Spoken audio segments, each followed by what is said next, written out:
Hello, this is a module for investigation 6.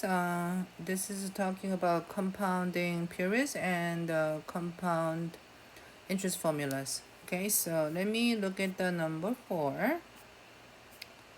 Okay, so in number 4, you should have noticed that the techniques in this investigation for finding growth factor relate to the different unit of the time are not the same as the technique used in the previous investigation.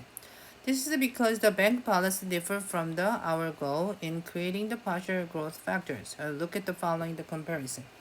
So none of a financial context, which is it's about population. Okay, so starting with the 26.4 million people, increasing the 4% per year.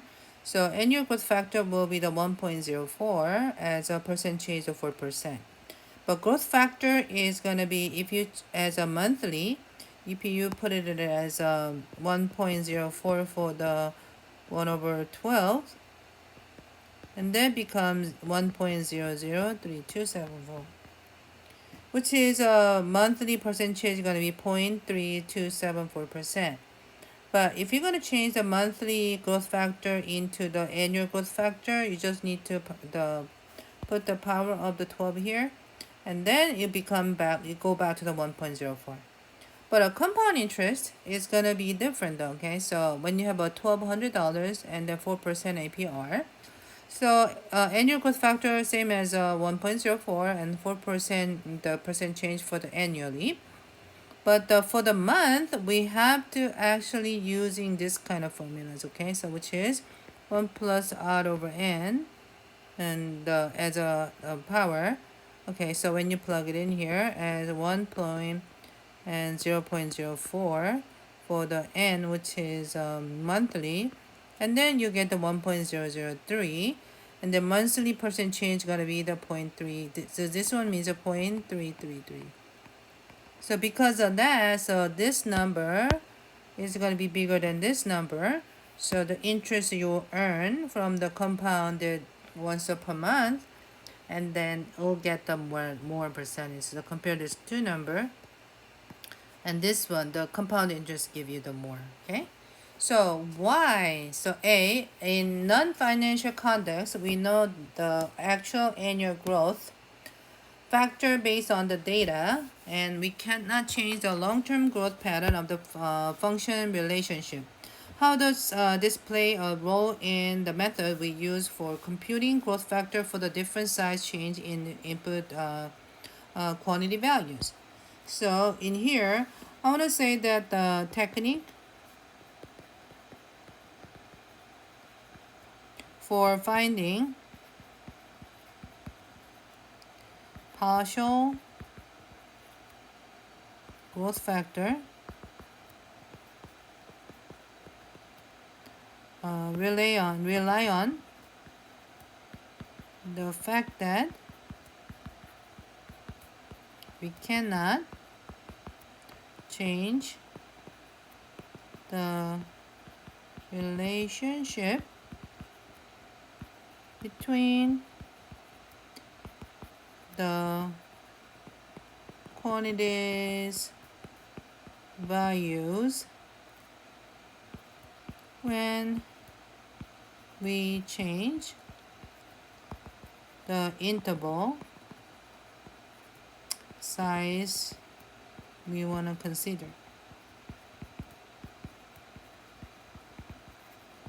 But in B, why don't bank have the same restriction as described in part A, and how might this impact this technique? Because the bank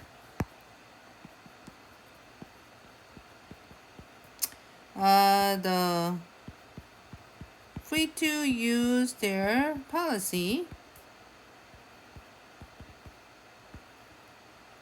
to adjust growth rate for their own benefits or to attract customers. Also support marketing. campaign goals. So they try to attract the customer to put their money in their bank, right? And also to use calculation that are easier to perform.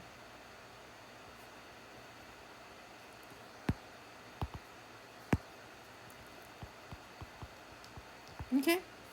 All right, number 5. So now we are using the compound interest formula to find out the amount after the 10 years, okay?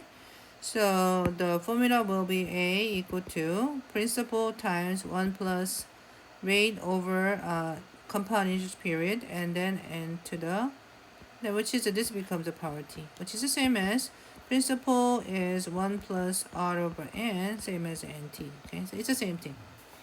So annually, which is n equal to 1, once a year. So amount will be principal 5,000 from the 1 plus rate is 5% over the annually 1 and the 1 times for 10 years, okay? So you will earn $8,144.47.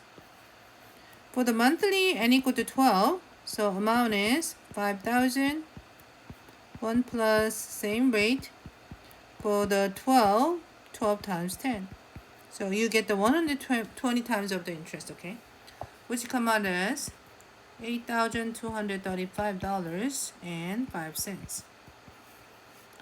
For the weekly, n equal to 52 because there are 52 weeks a year. So amount is from 5,000, 1 plus 0.05 over 52, and then 52 times 10, so you get the 520 times of the interest, okay?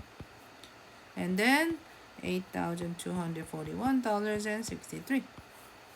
For the daily, n equal to 365, so amount is from the 5,000, 1 plus 0.05 over 365, and 365 times by 10, and makes it as $8,243.32.